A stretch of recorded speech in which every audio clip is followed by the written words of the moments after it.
سفیان بن عیینہ یہ سلف میں سے ہیں، بڑے فیمس سلف میں سے ہیں. یہ کہتے ہیں کہ لوگوں عبادت کی دو طرح کی قسمیں ہیں. ایک عبادت وہ ہے جو انسان عبادت سمجھ کے کرتا ہے، اور ایک عبادت وہ ہے جو انسان عادت سمجھ کے کرتا ہے.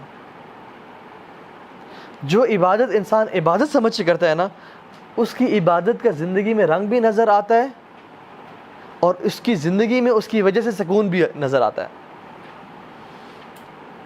یہی وجہ ہے کہ اللہ کے نبی صلی اللہ علیہ وسلم جب بھی پریشان ہوتے نا تو بلاتے بلال کو، ارحنا یا بلال، او بلال ہمیں تسلی پہنچاؤ، سکون پہنچاؤ. کیسے؟ اذان دے کے، تاکہ ہم نماز پڑھیں اور ہمارے زندگی میں سکون آئے. رسول اللہ صلی اللہ علیہ وسلم فرمایا جعلت قرۃ عینی فی الصلاۃ، میری جو آنکھوں کی ٹھنڈک ہے نا وہ نماز میں رکھی گئی ہے. ان کو جب بھی خوشی ملتی ہے، پریشانی ہوتی ہے، فوراً سے اللہ اکبر اللہ کے سامنے کھڑے ہو جاتے ہیں اور اپنے دل کے دکھ سارے بیان کر دیتے ہیں، اور پھر کہتے ہیں یا اللہ اب تو جانے، تیرا کام جانے. ہم لوگ 100 لوگوں کو بتاتے ہیں، مگر جس کو بتانا چاہیے اس کو نہیں بتاتے، اور پھر ہی پریشان رہتے ہیں. اللہ کے نبی کہتے ہیں ارحنا یا بلال، بلال ہمیں راحت پہنچاؤ. ہم کیا کہتے ہیں؟ اگر امام سورہ یاسین شروع کر دے نماز میں، ہم کہتے ہیں انقذنا یا امام، امام ہماری جان چھوڑ دیں. ہم نے جانا ہے پیچھے کاروبار ٹھپ ہو رہا ہے، ہم نے جانا ہے پیچھے باس ویٹ کر رہا ہے.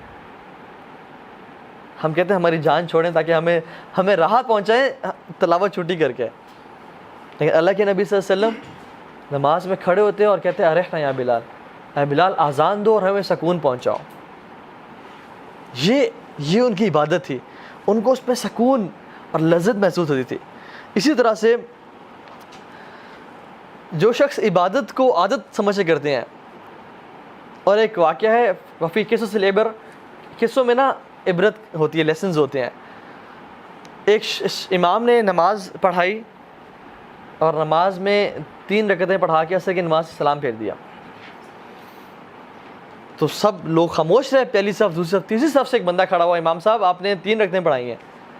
کہتے ہیں یار پہلے دونوں صف بالکل خاموش ہے، آپ کیسے کہہ رہے ہیں؟ کہتے ہیں امام صاحب میری 4 دکانیں ہیں، میں روزانہ عصر کی نماز میں ہر دکان کا حساب کرتا ہوں. آج پریشانی ہے کہ میری ایک دکان کا حساب رہ گیا،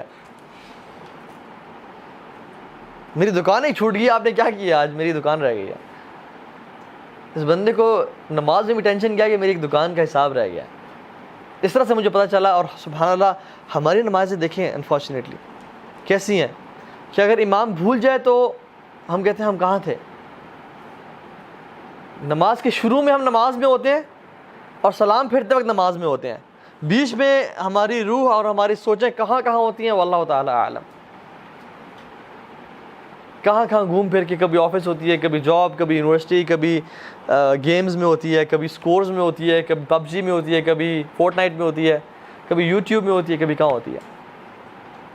یہ وہ عبادت ہے جو عادت سمجھ کی جاتی ہے کہ انسان ٹکرے تو مارتا ہے لیکن اس کو مزہ نہیں آتا، اس کی لذت محسوس نہیں ہوتی. اشفاق احمد نے بڑا پیارا کوٹ کا، میں نے کچھ دن پوسٹ بھی کیا تھا فیس بک پہ، کہ اگر آپ کو عبادت میں سکون، نماز سے سکون نہیں مل رہا نا، تو سکون سے نماز پڑھنا شروع کر دیں، آپ کو نماز میں سکون ملنا شروع ہو جائے گا. اور عبادت، بلکہ سبحان اللہ سفیان بن عیینہ کہتے ہیں کہ جو شخص عبادت کی عزت نہیں کرتا وہ عبادت کا حق ادا نہیں